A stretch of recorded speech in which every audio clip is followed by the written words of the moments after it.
welcome to Ride the Omnibus, our very first live session ever here at South by Southwest. Those of you in the audience, if you could make some noise, so we promise.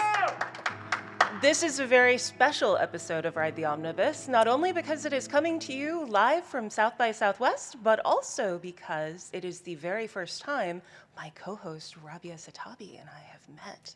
Yes, this is actually my first time in the U.S. since 2011, to be honest, and my first time at South by, but Ariel and I had not met face-to-face until we got here in Austin, Texas, which is amazing. And she's been my co-host for 6 months and, my amazing close friend. And I'm so delighted to be able to be hosting this here with her in the flesh. We are two queer disabled women in film with a podcast parked at the intersection of pop culture and social justice. And because this panel touches on aspects of both of our identities and experiences, it's only appropriate that we take a minute to introduce ourselves before we introduce our guests today. So, I'm Ariel Baska, and I am a horror and documentary filmmaker. I have written several books in the world of education, and I absolutely adore this topic of crafting a culture of accessibility, which I proposed first because of my work on my horror short, Our First Priority, which was shot over the summer and is premiering at film festivals around the world currently.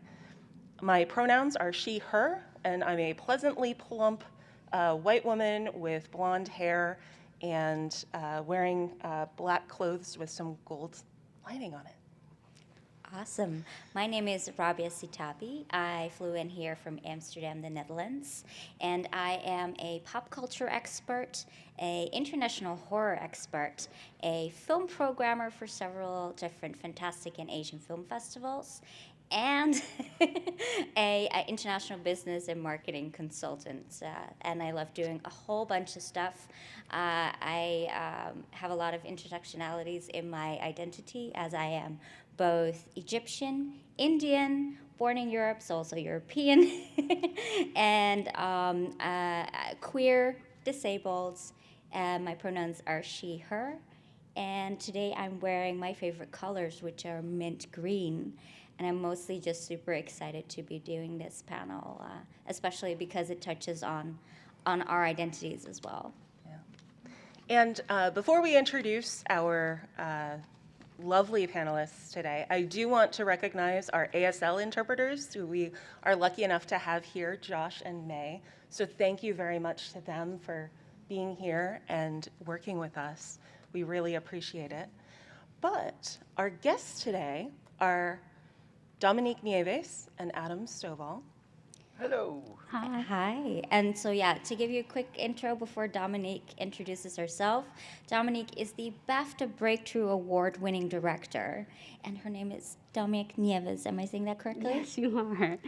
Hey, everyone. As they said, I'm Dominique. My pronouns are she, her, and I am wearing a blue shirt with the South by Southwest accessibility logo designed by Emilia Javier.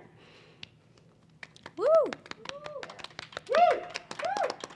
And next to her, we have Adam Stovall, who is not only the producer of my short, who obviously I, enjoy working with, but he is also the Fright Fest award-winning director of A Ghost Waits, which won Best Director and Best Picture.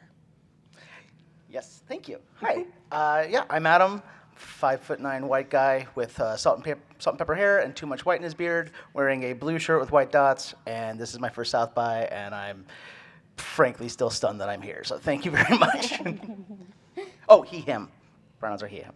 Yes. So we want to start with the land acknowledgement briefly. The land we are on now was stolen from many peoples, including the Coahuiltecan, Comanche, Humanos, Lipan Apache, and the Tonkawa.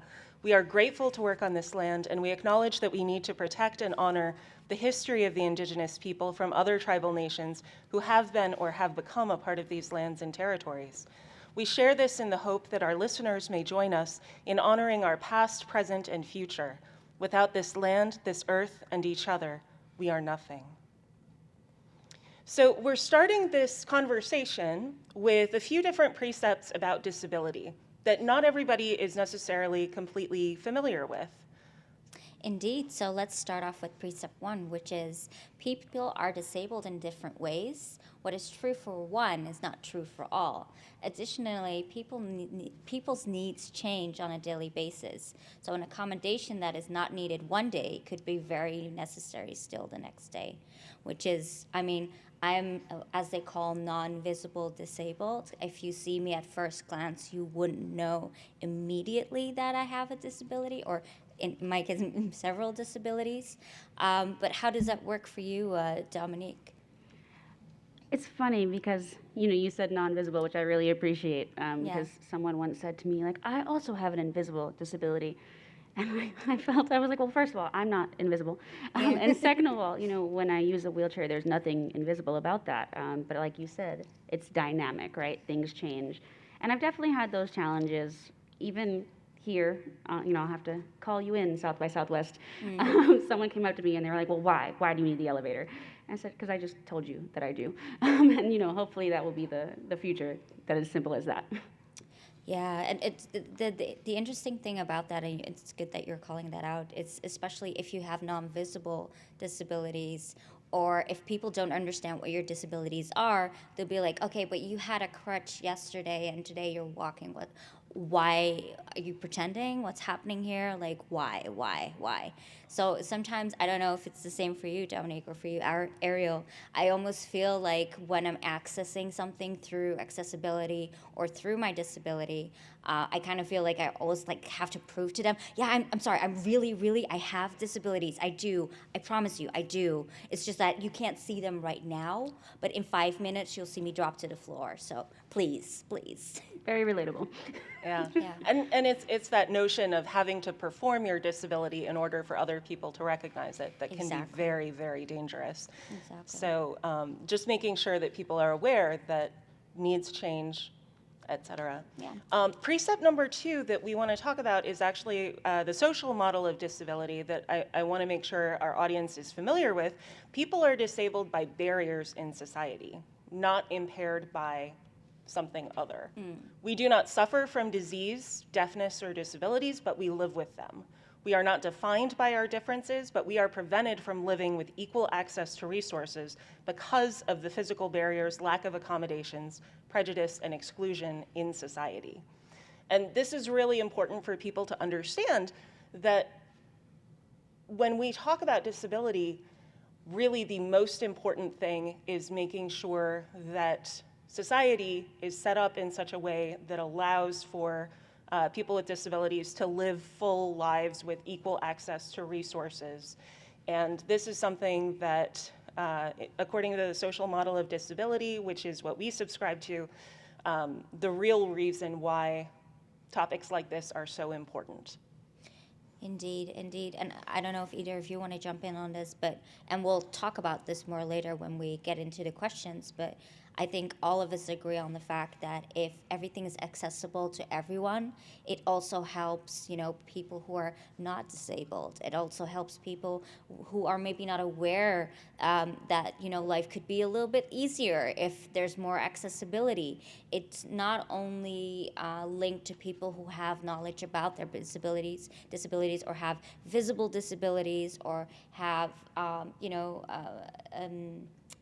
a more in tuneness, I suppose, that they need those things. Sometimes you don't even know. And making it easier for everyone makes it accessible for everyone. Yeah. Yeah. And our last precept before we get started with the conversation, do not assume that there are no people with disabilities in your space because they do not appear disabled or have not disclosed to you.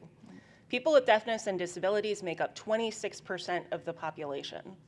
And the responsibility lies with all of us to make access the norm and educate each other on best practices, not on the disabled to self-disclose. Would you like to say something about this, Dominique? Sure. I mean, my my feelings on this. It's funny. I really wish that we did not have to disclose, mostly because of, like you said, society is inaccessible, and I've actually had to sign a contract before that says that if the producer knows that you became disabled, they are allowed to fire you. And this is a studio contract, by the way. This exists. And that's why people don't disclose. And when I was hiring people for my film, I actually disclosed inaccessibility. I said, I'm really sorry, and I'm actually, someone who needs the accessibility myself, but we couldn't find a location without any steps at all. And so I told them exactly how many steps and exactly the situation ahead of time. And I said that to every single person I hired. I let people know. No one had to disclose to me. I just let them know what the situation would be. And interestingly enough, one person was like, well, I think I can take the stairs. And I said, oh, that's okay. I'm not supposed to. I'm just letting you know. And hopefully that will be the case. We'll disclose inaccessibility instead of forcing people to disclose. Or, hopefully it'll be easier for people to disclose, one or the other. Yeah. And you would hope that sets, and we are going to get into tips for sets to make them more accessible in this space, but it's very important for us to learn best practices and share those rather than expecting everyone to buy into a system that enables a lot of prejudice. So, how is the film and TV industry inaccessible? So, this is a question that may seem kind of obvious to some of us on stage, but I would love to hear from Adam first on how he feels the film and TV industry is inaccessible as our non-physically disabled As the token white non-disabled person. Because you always need one. Gotta have one, otherwise, not a party. Before my experience working with you on Our First Priority, I spent years trying to make a film and wrote a script that people liked, couldn't raise enough money. Wrote another script that, which would cost less, couldn't raise enough money. So finally, it became a very existential issue of like, I have to do this. I have to know if I can do this because I don't have a backup plan. And if money is a barrier, but it's also an excuse. And once my perspective on that changed, and it was just like, okay, we're not, we made a movie for less. You cannot buy a Mercedes-Benz for what we spent making this movie, which is a feature that has had far more legs than we ever imagined it would. But that kind of began my perspective shift. And then when I collaborated with you and produced Our First Priority, it was such an educational experience in just how default thinking is ableist. Even being here now at South by, the fact that I can, I walked over to where the mentor sessions are and nothing was set up. So I walked down to this Capitol building and then I ran over to meet you guys, when you parked, and like, I was making a joke that I'd already hit my 10,000 steps by lunch, but then I was like, but I have the ability to. And it's made me more, appreciative, but also accessibility, like a rising tide lifts all ships. Once we start taking away the barriers and start acknowledging that there are barriers, right, evil and incompetence thrive in darkness, and the experience of making a movie, everybody's so cagey. You can't get somebody, if you're trying to build a budget, people won't tell you a number. They're always saying, well, how much do you have? And that's not my experience because I grew up poor. So milk costs a certain amount. Don't say, like, how much do you have in your pocket? Okay, milk costs $5. And it is not the same thing, and I want to be very clear that all of these issues, whether they're economic or physical or, in my case, like mental health contributes to it. None of this is one-to-one. None of this means like, oh, I've encountered this obstacle, so I understand all obstacles. But it does prime you to understand or acknowledge that obstacles exist. If you talk to a lot of people in this industry, they refuse to acknowledge that obstacles exist because, oh, if you say it, it's real. And it's like, it's not Santa Claus, And, it's like, it feels like people think they work in Narnia, and it's like, no, this is a job. You give people a call time. That's the start of your shift. This is work.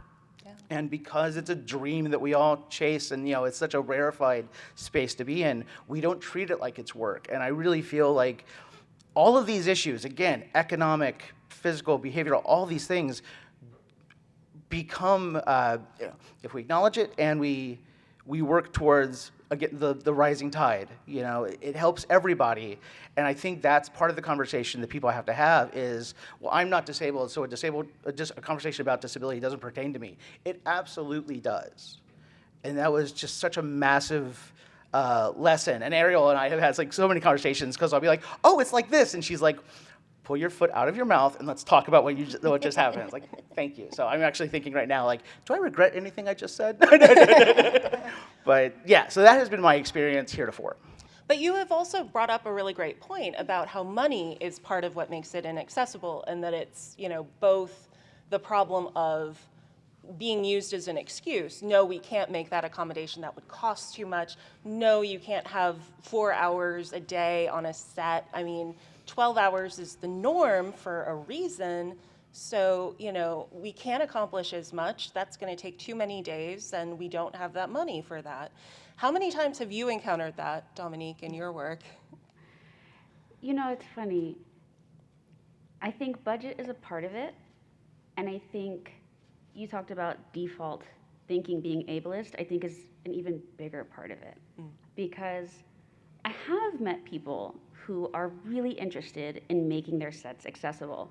I was speaking to Gloria Calderon-Kellett, and I remember being so excited because there was a character who I had no idea was a wheelchair user because nothing about her storyline had to do with her wheelchair. She was just a person, and I never even noticed that she was a wheelchair user until a next episode, and they all went out together, and so she had to roll on by. And Gloria told me that they had a ramp for her on set, and she started crying, because this is a multicam show, so it's kind of like this stage that we're on. And she started crying because she was like, oh wow, they never have a ramp for me. Oh, wow. Right? And but you know, Gloria said, well, of course we're going to have a ramp for you. How are we going to have you be a part of the cast and not have a ramp for you?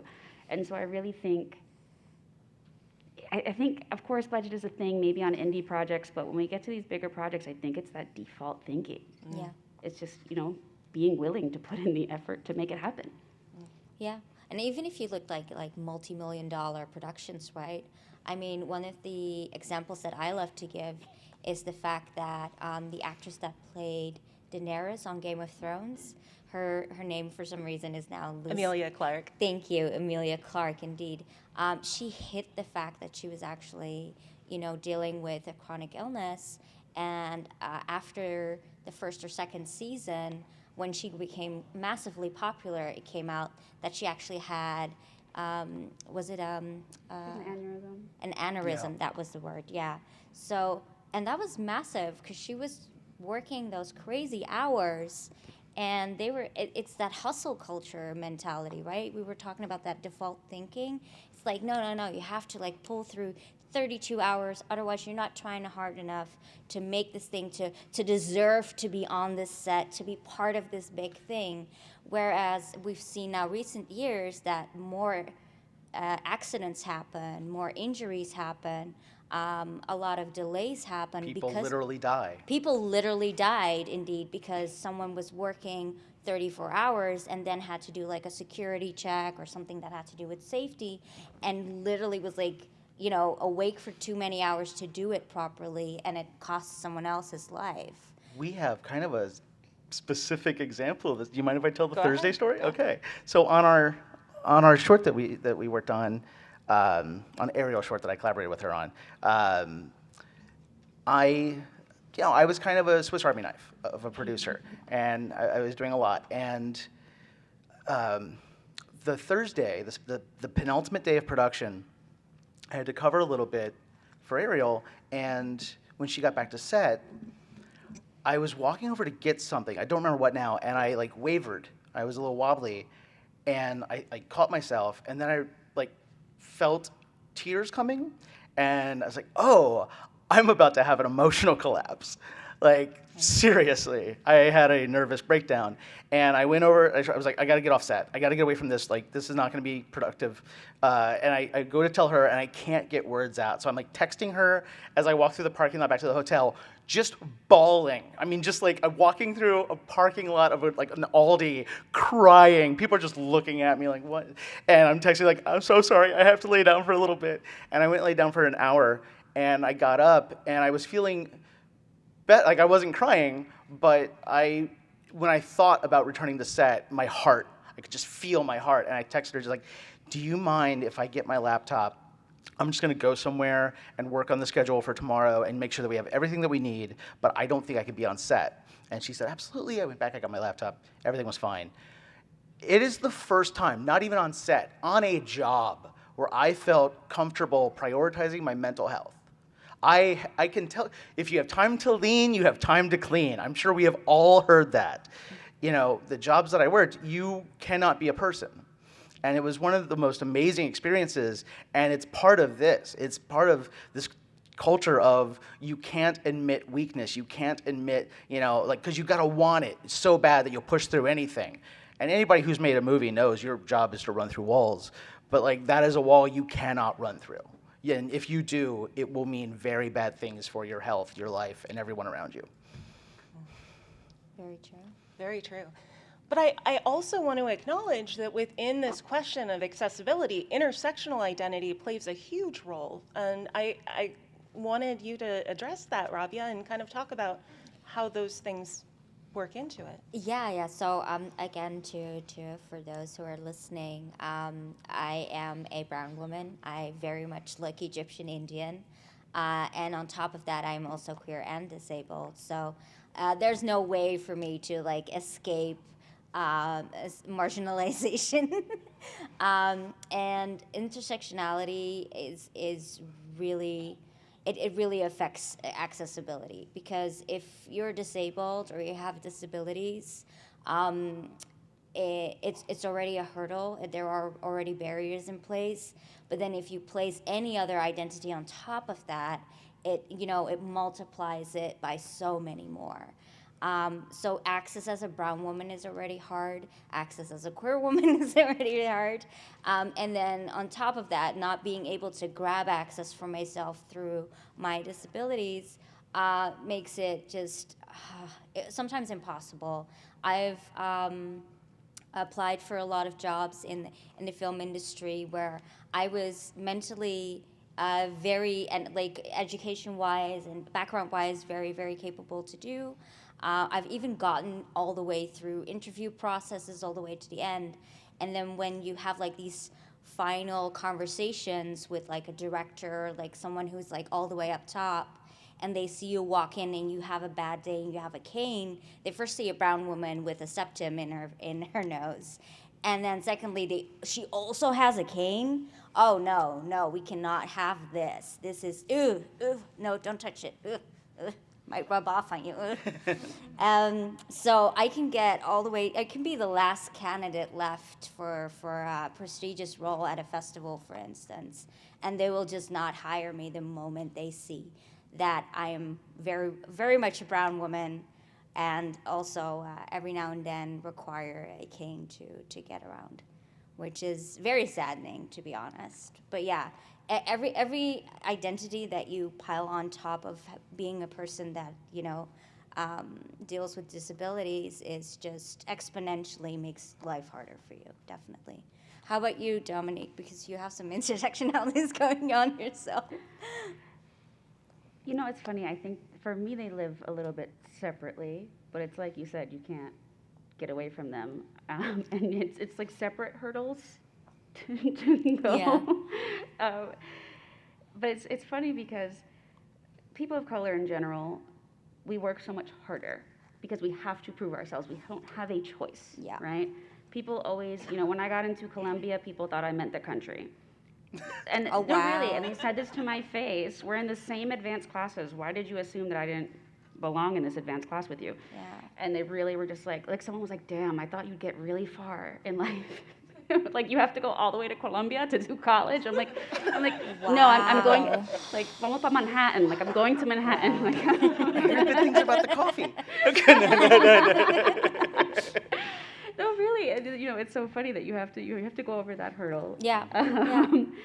But because we're people who always have to work so hard, and then you get sick or disabled, and it's a little bit harder to work so hard. It's very hard on your body to outperform everyone, which you have to do as a marginalized person. And so, as I think, I live them kind of separately, but they compound each other. Yeah. It's something you can't outrun, literally, metaphorically, no pun intended. Yeah. And do you also feel, because I often come across this, is that you're also punished harder? Like you're not, you have to work so much harder, but you're allowed no mistakes. Because the moment, like, for instance, I'm going to use you as an example, as you are a token white guy, Adam, but if we would be working on the same thing and you'd make a mistake, people go like, oh yeah, you know, mistakes happen. If I'd make a mistake, I would be, so all of a sudden I'm representing all brown people around the world, and we suck all of a sudden because I made this one mistake. That is not allowed. I am not allowed to make any mistakes. I have to do it perfectly every freaking time. Otherwise, it's an immediately, you're out. And a lot of that comes from, especially if you don't disclose, or especially if we're marginalized like we are, and we're so underrepresented, you are the only one in the room. Yeah. When I got to Columbia, someone told me I was the first Puerto Rican person they ever met in their entire life. This is someone from New Jersey. No. Like, you know, so it's like, oh wow, I have to be the representation of the like 2 Puerto Rican people in the entire school for you. So there is no margin of error. And so it's the same thing. It's like, oh, we're going to let a disabled person on our set. Whatever they do, that's how they're going to remember disabled people for every set after that. And it's, you know, no pressure. No pressure indeed. Yeah. No, and that's kind of also like you see that so much in film. If we take it to, for instance, female directors, female BIPOC directors, or indeed directors who have some type of live with some type of disability, have other intersectionalities going on. The moment that comes into play, and they are the representative of that whole group, of all those intersectional identities.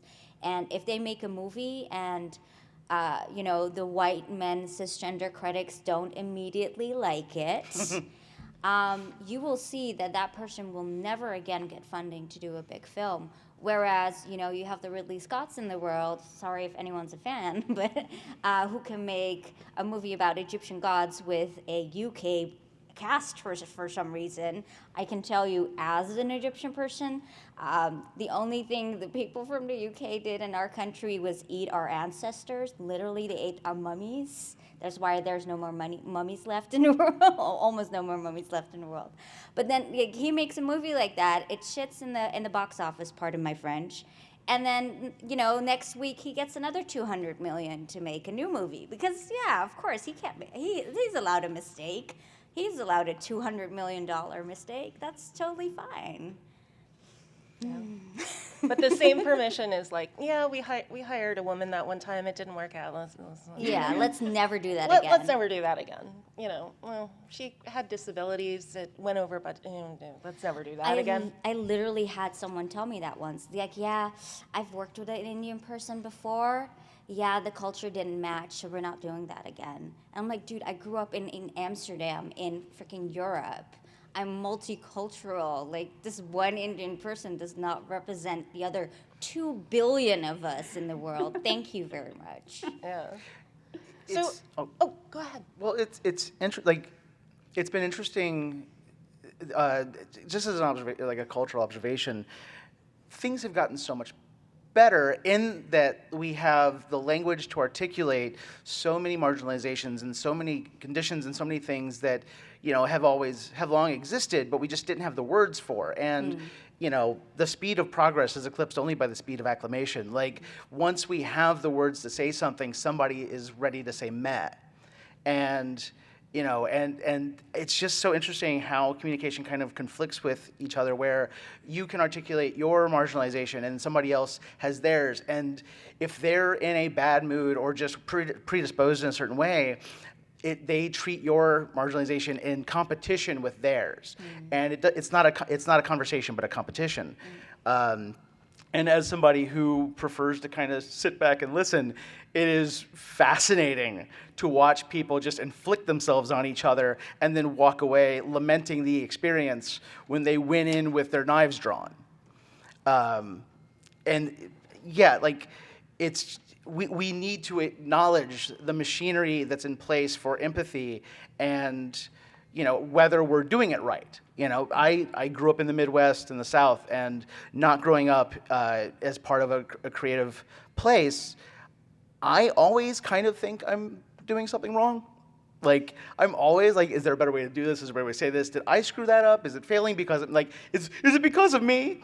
And it's not always, and my mom is very correct to point out that I need to work on that, but it is sometimes. And I think we need to acknowledge that sometimes we are a toxic presence, even if it's a very passive toxicity. You know, I think we do need to re-examine how we are interacting with those around us, especially in this way of, you know, am I precluding you from saying, you know, what your point because you said a word that I take issue with? That is the point of conversation to me. And there is always this competition for resources as well. You know, when it comes to the actual communities themselves, where there's that feeling, right, that you know, coming at it with your knives drawn is very much born out of, you know, well, if there's space for her, then there's not space for me. And that's an unfortunate fact of our society where there's a lot of thought about like quotas and exactly how we appear to be doing the right thing. To be very crass, it's like the people that complain about the number of handicap parking spaces. You know, like, oh, there has to be this because of having spaces. And it's like, no, there needs to be. Not like, you know, there's 3 empty spaces. I could be parked so much closer to the mall. It's like, not the biggest issue. You don't need it. Yeah. Well, that's a good point to segue into the next question, because how does accessibility on set help everyone, basically? And I wanted to start with Ariel, actually, because you have, you know, a recent experience with creating accessibility on your own set. So how did that go? So I will say, for me, like on my set, what I wanted to be the norm on my set was that nobody worked more than 4 to 6 hours a day, period. That didn't work out the first couple of days for other reasons that I will not get into. But when it was in the right flow and we were able to achieve that, everybody benefited. The movie benefited. Everybody on the crew was much happier. Everything worked out so much more smoothly as a part of that process of just making even the day more traditionally long rather than, you know, the 12-hour day, et cetera. And, you know, we had a child actor on set as well, and so it made working with her so much easier. And really, to my mind, the accessibility not only of time, at least, that's the example I'm going with right now, really improved everything in the process. How have you seen this play out, Dominique? Well, it's funny because you brought up, I think we've slightly touched on physical disability, you know, mental illness as a disability, which I think, you know, people don't always recognize. And it's really helpful for everyone's mental health if you can take breaks. Something that I always put into my contracts, even if it is a long day, even if it is a short break, there will be a break after 4 hours, right? Let people have that moment. You know, even if you ever, you know, pull an all-nighter, you work really hard, your brain just being on all the time like that is draining. Even if you theoretically are physically able to keep moving, there's an emotional taxation, right, that you have to account for. And people do so much better work when they can sit down, use the bathroom, have a drink. This is everyone. It doesn't matter, you know, what their physical limitations are. And then also you have the people who, for whatever set of reasons, they need to pick their kid up from school, or they need to make dinner for their parents who are elderly. Being able to accommodate those things is good for everyone. A friend of mine was saying that they really wanted this woman DP, but she had a newborn. And so they had to give her time to breastfeed her baby. And they did. And that film was won pretty much every festival. So it worked out. Yeah. And I think that's also a fear that maybe some producers, directors, filmmakers who don't have accessibility in mind have, right? Like, oh, if I make everything more accessible, is that going to affect the quality of your movie? Yeah, it's going to be better. It will affect the quality of your movie because you can't squeeze water from stone. And after so many hours, your brain goes to stone, basically. So how, like, even, people who aren't, living with any mental or physical disability, we are human beings. Our meat suits, need some type of rest, and our brains do as well. Otherwise, they just shut down, like you just said. So yeah, it makes for better movies. Yeah, artistic collaboration is strengthened when people feel like a human being, as opposed to you stand there and you do, they're just there to push a button, and they start investing more of themselves because they know that they can, and it does. It just makes everything so much better. When we made A Ghost Waits, I did not know what I was doing. I was desperate to make a movie and curious to see if I could do it, but like, it was jazz. I was going on 3 hours of sleep. I remember one point saying something to my DP, and he said, "Okay, maybe we break for lunch and you eat something, and then you tell me whatever that was later when your words are words." Like, okay. And so, I mean, it was such a shit show, and I can't believe that it worked.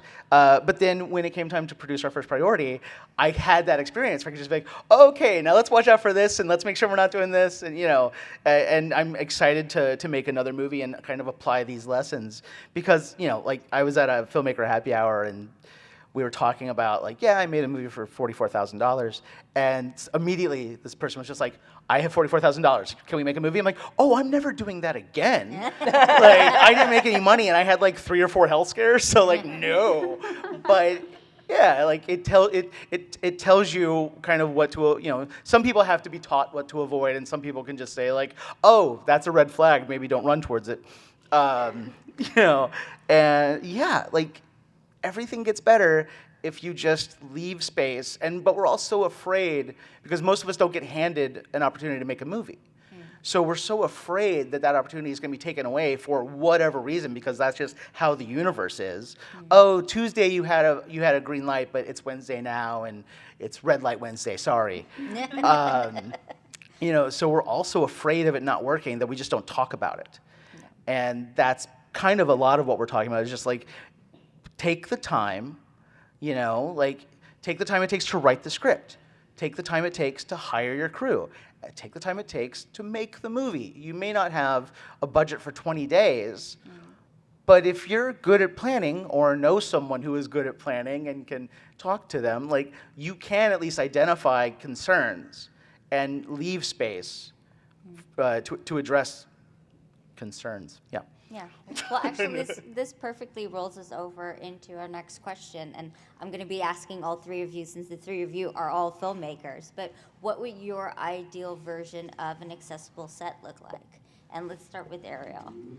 So my ideal version of an accessible set, first of all, would not only have the ability to have a quiet space where people can take breaks and actually have a bit of a sensory break, very close by and close at hand, both because people with chronic illness, but also people who have different kinds of disabilities can benefit from that, but literally everyone can benefit from that, regardless. Obviously, I've already talked about the time issue, that I think that's an important component of an accessible set, but then also having medical devices on hand, on set as the norm, not as the, oh, if somebody needs that, we'll get it. But then we're gonna like haggle for 2 weeks over like which thing to get. Just have the thing on set. Have a wheelchair, because someone will injure themselves on a set, period. Like, just count on that to begin with. And if you have it there on set, people can use it if they need it, or not if they don't, but it's still better to have it than not. And it allows people a little bit of freedom and breathing space. Dominique, you were talking about steps earlier in terms of your set work. How has that worked for you? What's your idea of the ideal? I don't know how well it worked. I mean, in terms of being physically accessible, that would be lovely. Something else that I wanted to bring up, though, that we haven't touched on, is really safety in terms of like COVID safety. That was something that was really important to me. I made a film pre-vaccine pandemic from my chair. You know, it was really a scary time. My O2 was quite low at the time. But if you want it to be accessible, it really can. And that was actually, you know, the safest place for me to be, right? It was less safe for me to be in the hospital than it was for me to be on set, which is ridiculous. Unfortunately, and the CDC recognizes that all these recommendations right now completely leave out immunocompromised people. It's like, immunocompromised people, call your doctor because this does not apply to you. Y'all are on your own. And so, you know, it's just not acceptable, right? Yeah. And realistically, something I like to talk about a lot, especially with disparities in healthcare, a lot of people don't know they're immune compromised. A lot of people don't know. A lot of people are undiagnosed. It's part of the medical system we have. Specifically, if you're a person of color, you're not going to get your diagnosis. They teach us this in medical school. It's on our slides in our lectures. People of color just don't get diagnosed at the rate that their white counterparts do. So if you say, oh, only the immunocompromised people have to worry about this, how would they even know if they don't have that diagnosis? That's such a privilege to even have that information. So really, you should just be keeping everyone safe. So that's my current prerogative. Yeah. And that's a very good point, because there has been this notion of we're going to make policy based on, you know, the people who are not yet disabled, as opposed to, you know, the population, all of whom is going to become disabled at some point in their lifetime. And, you know, when you are making decisions like that that preclude a quarter of your population as it currently exists and 100% of your population as it will exist, that's a real problem. And yeah, Adam, how about you? The ideal version of an accessible set, what is something that you would find ideal? Obviously, I think both Dominic and Ariel, you know, all of that. Also, like I worked on a film where one of the actors got sick and called in, because if you're not familiar with sets, like if you have a real job, you call in when you're sick. And we were all so confused. Like, what do you mean? What do you mean you're not going to be here today? Like, you're on the call sheet. And she's like, oh, but I'm sick. Like, it does not compute. Computer says no. Yeah, like, you know, if you've made a film, you know, like, you live and die by your schedule. It's very hard to, you know, it's so hard to keep your schedule intact, and like, because you lose locations, or, you know, you're moving stuff around. And kind of what we've been talking about is how people, you know, just kind of compounds. You know, so that when the frailty of being a meat sack rears its head, and you're like, oh, I'm sick, it's just like, that is not a thing we can accommodate right now. You need to be here. Like, just take all the Claritin in the world and show up and say it. And if you listen to commentaries, people will say, like, I was really sick that day. I don't even remember doing this scene, which I'm sure they're very proud of the performance. But like, a lot of accessible, you know, my ideal accessible set is that I think there needs to be a lot of accountability in terms of if you're not comfortable, or if you're feeling manipulated or anything, if anything is happening. There is currently, unless you're working on a real no-budget thing, there's so much of an apparatus around the kind of head of the snake, the decision makers, the producers and the directors, to run interference from the small concerns of sexual assault and things like that.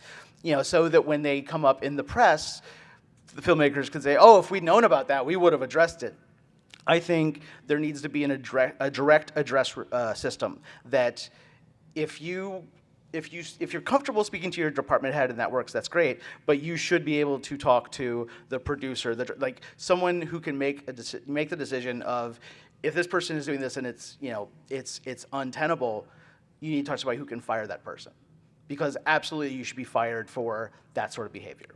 If you're making a situation that toxic, you need to be removed. That, in addition to everything that's been said, I think would make my ideal set of everybody shows up to work feeling like they are appreciated for who they are, feeling comfortable, feeling trusted, and at the end of the day, feeling proud of what happened. And we need to put an apparatus in place that allows for that instead of what's there now, which is just shut up and make the day. So with that in mind, what best practices do you two recommend to directors? I'll start with you, Dominique. Well, I already talked about disclosing inaccessibility, right? I've also been in situations where people just don't disclose the content of the scene, and I think that can be really important too. You know, you don't surprise someone. You know, I used to be on set a lot as a choreographer, and so something I would do a lot was to advocate for the performers, and something I would put in contracts is you cannot tell us that they're going to be on floors with gravel and things like that the day of, because that's super dangerous. And so I think stuff like that is really important to keep in mind, telling people everything ahead of time. I know things change on set, trust me, I do, but you do have to keep in mind that actors are there to create this world and to perform, but they're people, they're not puppets, and you have to really keep that in mind. Yeah, that's very true. I mean, you know, props with dialogue is the joke, right? You know, actors are props with dialogue, but of course, there, you know, it needs to be a collaborative effort as a director. But one other thing that was pointed out to me, actually, unfortunately, after I had the experience on our first priority, when it was a little too late for me to do anything, but I was actually told by a couple of people that one of the most important things you can do as a director with your crew is to be able to go and directly communicate with the members of crew rather than yelling from some side off, etc. I will say, when we worked on our first priority, because I'm deaf in one ear, I'm blind in one eye, it makes communication very difficult. So I was parked in one seat because I couldn't move very much at the time. And, you know, I was having to yell to the crew, and, you know, I couldn't hear whatever they were yelling back at me, and sometimes they couldn't hear me, and it was a whole problem with communication. And I find that, you know, when I was hearing this advice, it struck home with me that, you know, in order to have a really collaborative set and to really properly appreciate other people's needs, you need to be able to communicate effectively and directly, as opposed to, you know, putting yourself in the position of God, basically, and shouting with a megaphone, which is sort of our image of, you know, these old school Hollywood directors. But, yeah. I mean, I think that's funny because, you know, I told you I was making this film and my O2 was dangerously low at the time. I was kind of ignoring it, which is exactly what Adam was talking about. But I actually couldn't, like, keep screaming, so I had to tell the person next to me, like, hey, can you call out the, you know, the action to the actor, in Spanish, by the way. So, you know, we probably make it work. I think that there's a good point to that. I did have a moment on set where I was, like, in my chair, and I was working with a child actor, and I realized that he didn't really know anyone else except for me, and everyone had masks on, and so I had to end up going to that room. And I did that, and it made it work. But sometimes part of the accommodation is letting the director stay exactly where they are. I'm not the most audial person, so I'm better visually. I'm better if I can see you. But that's just a learning style, and then if the actor is able, they can get up and come to you, and they can tell you, and they can go sit down. You can accommodate directors just as much as you can accommodate everyone else, I promise you.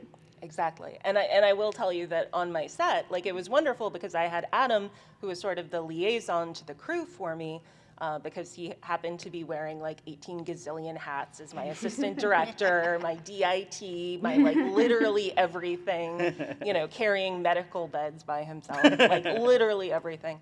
But you know, I had one actor on set who accommodated me because I didn't have a wheelchair to get to the set to talk directly to people. I had one actor who would come around to talk to me one-on-one and ask me what I wanted from him in this scene. And so that made everything, that made my communication with him so much better, that made his performance so much better. And it's that kind of clear communication that I think really works well on a set. One thing that I feel like we did really well, and it's we spent a year trying to make another movie, and I spent 10 months casting a table read. And it was, I would give them the entire script, and I wouldn't even say, I want you to look at this character. I was leaving it so open of, if you spark to a character, let's talk about that. And it was a really cool process. The movie didn't get made, shocker. But when it came time to make A Ghost Waits, we sent the entire script. You know, read this, see if you're comfortable with it, because there's some content in it that you might not be. And when that yielded a casting crew, which is one thing, and that's another thing that I think we need to like work on, is not viewing them as separate camps. Cast and crew are all showing up to work. They all want to work. A DP wants to work just as badly as an actor does. But when we were putting this team together, there's this philosophy of, okay, we'll do a take for you and a take for me.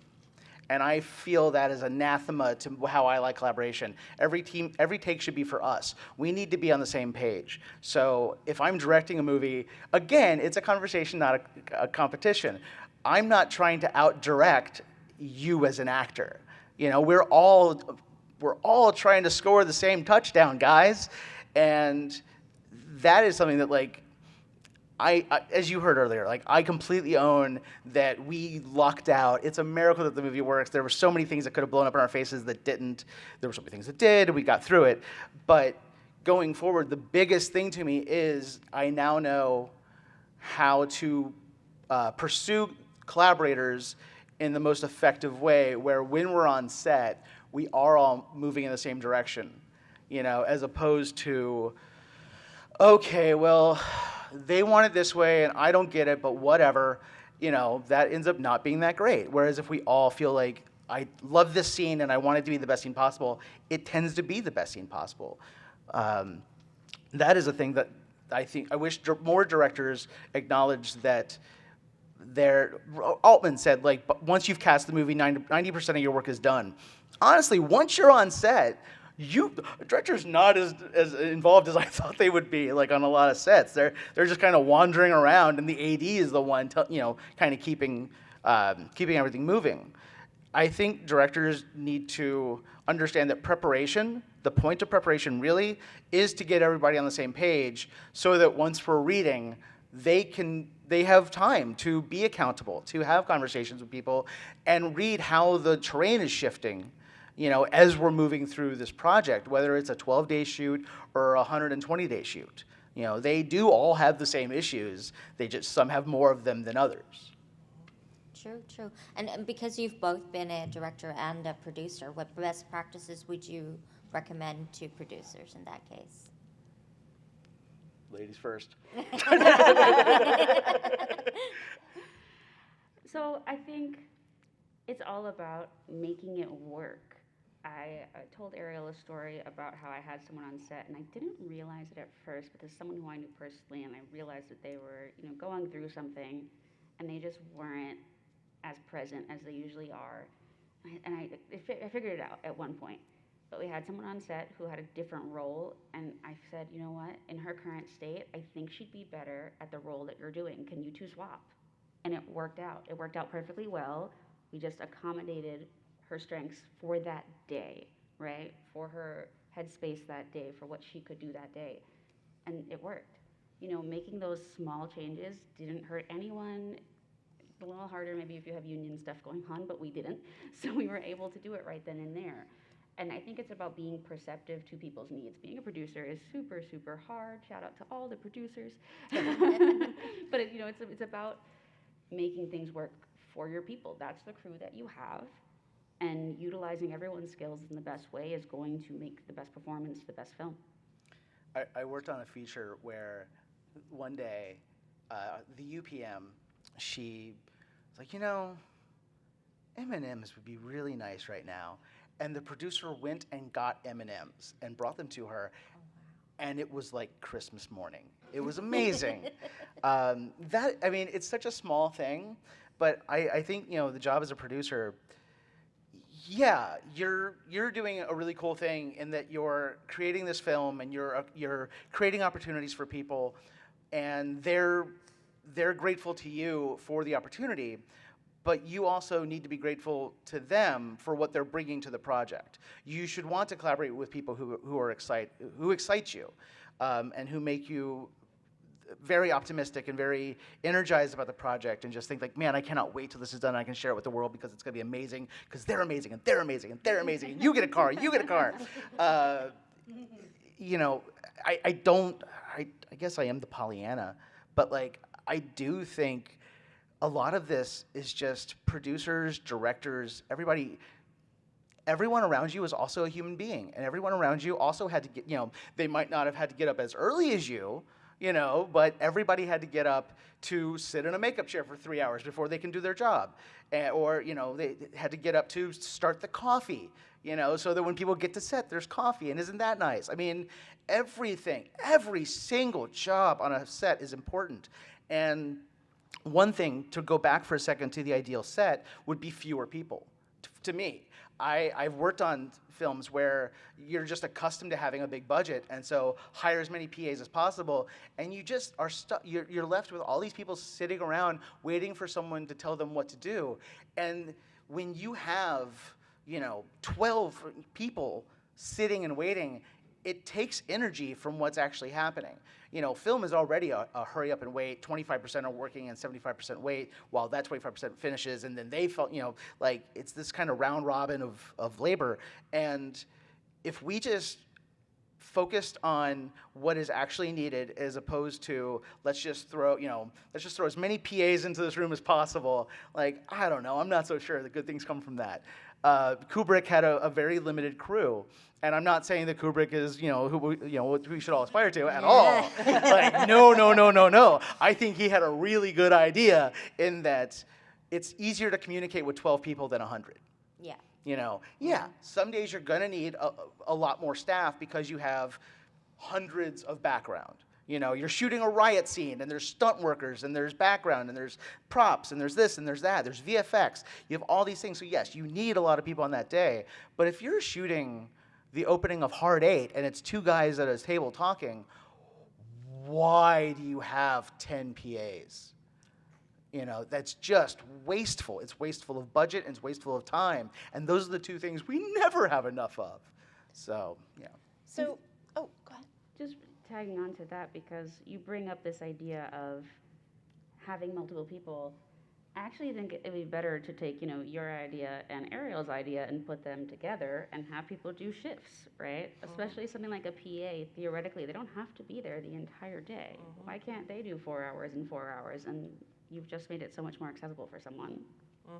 Exactly. And actually, I was going to say something very similar, because I was going to ask about what best practices do you recommend to cast crew, but you know, one of the things that for me makes the most sense is thinking about cast crew in a creative kind of way, where you're looking at shifts within those particular roles. But how do you feel about cast crew?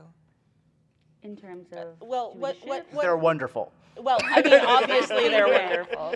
But in terms of accessibility, what do you recommend to cast and crew in terms of making sure that they're crafting this culture of accessibility that we want to see? I think it never hurts to just educate yourself, to not always put it on the person, but you can also ask politely. And I'm not saying to ask people for their diagnosis, that is extremely frustrating, but ask someone, do you need help? What do you need? How can I not be in your way, right? So I'm ambulatory, and I went to go back to my chair, and someone was sitting in my chair. That's a big no-no. Someone moved my chair, but they didn't lock it, so I went to sit down, and my wheelchair went rolling. Also, super dangerous. If you're going to be on set with someone who uses a wheelchair, you need to know these things, and it's on you to know that. You do not touch someone's mobility device and put them in danger, because that was a you action, right? That has nothing to do with the person who needs that device, right? And it's really funny. I found out later that the person who was sitting in my chair was actually an amputee, and I was like, you should have known better, but also now I understand why you needed to sit down, right? And we talked about non-visible, right? And so, you know, it put things into context, but it was really funny. I was like, oh, interesting. So I think, yeah, that's a big part of it. Just, these are the people you work with, right? So if so-and-so is vegan, you're gonna know. right? That they can no, don't give them the lunch with the cheese. So you should know the same thing about all the disabled people on your set. You should know what they need to stay safe. Well, some actors, they want a few takes to get to kind of prime the engine. Some actors, first take, they're going to go in, and we already have the knowledge and the machinery to know, like, okay, some actors, we want to shoot their coverage early, and some actors we shoot their coverage late. We're already accommodating that. Everybody has their own way of working. So, to me, casting crew accessibility just means giving everyone the space to say, like, I need this, because again, having worked on a lot of on a few no budget and low budget features and stuff, there's this idea, especially amongst people who have worked on bigger budget things, of just have them there. Just we're so accustomed to hurry up and wait. And we're so accustomed to just like, well, we don't know exactly what we're going to need in this moment, so let's just have them there in case we need it, which is literally a Kids in the Hall joke. In case we need it. We'll just get it in case we need it.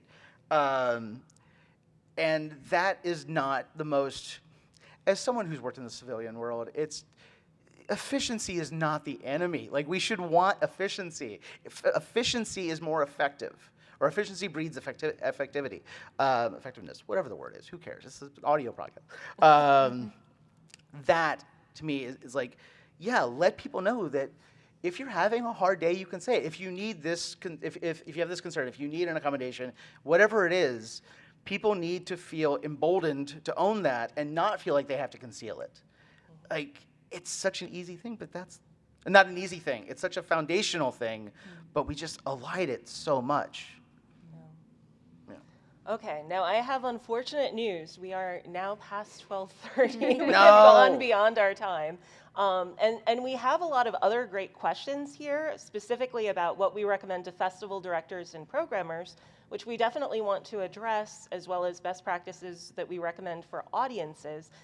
If we could just say, like, in a brief word, what you would recommend to festival directors and programmers. Listen to the people who tell you what they need. Hire more diverse. And hire people with intersectional identities.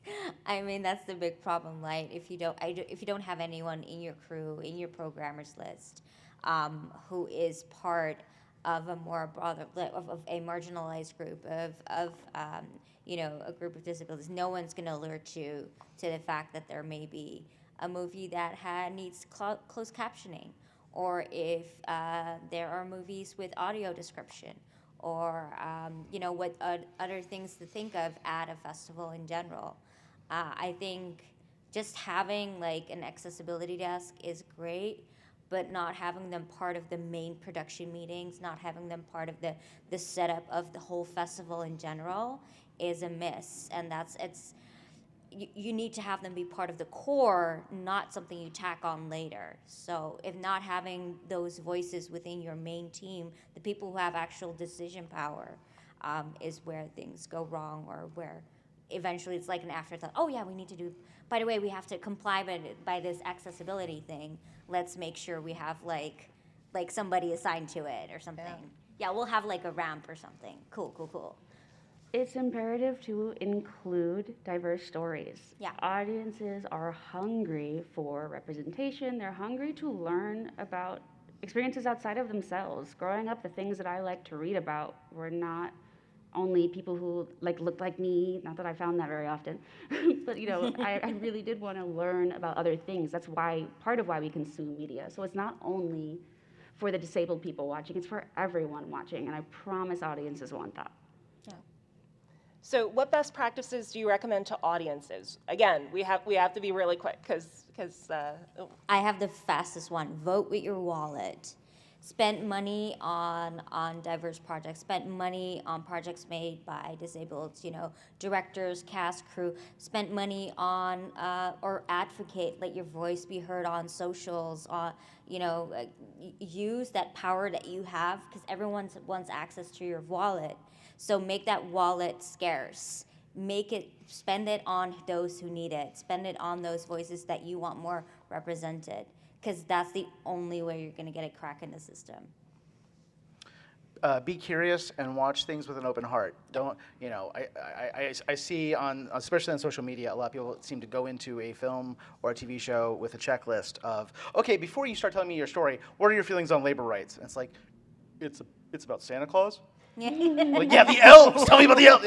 Like, I think we as an audience, when you watch a more diverse array of stories, you get a more diverse array of insights into people. You have more understanding of people. Your experience as a human being is enhanced. Nothing bad, very few bad things come from curiosity and open-heartedness. One piece of media cannot represent every single person, so go in and be happy for the person who is represented and keep supporting so that we can get wider representation. That's excellent advice.